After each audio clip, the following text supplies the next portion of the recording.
So good to be here. I'm happy to be in church. It's been a while. And Ellen, it's so good to get to see you and spend time.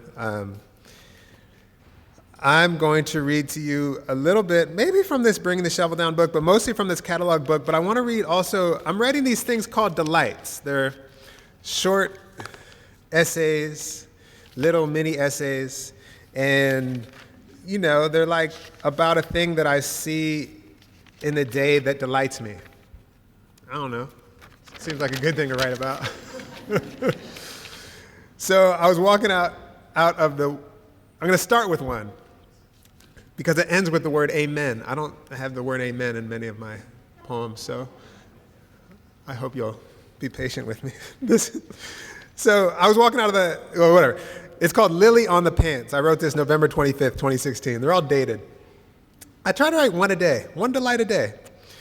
Or was it an iris gladdening the blue denim on the upper thigh of the young woman exiting the Salvation Army with a few little kids and two plastic bags stuffed to the hilt in Camp Hill, Pennsylvania, where I stopped to procure a cheap pair of sweatpants after a solid 2 hours of pickup basketball at the Y next door, which turned out to be half off, Black Friday and all, $2.50.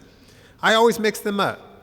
I know, I should know, given the most important flower in my garden is a lily, which I study daily in the 4 to 6 weeks that it offers up its pinkish speckling, which I do by getting on my knees and pushing my face in, which, yes, is a kind of kissing, as I tend to pucker my lips and close my eyes. And if you get close enough, you'd probably hear some minute slurping between us. And for some reason, I wish to deploy the verb drowning, which, in addition to being a cliche, implies a particular kind of death.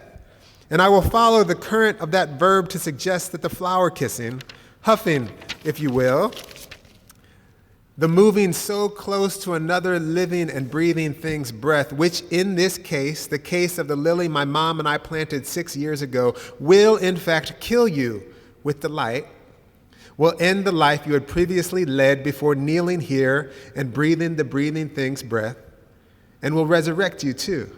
Your face now speckled with pollen, your lips sprinkled with gold dust, your face and fingers smelling faintly all day of where they've been. Amen.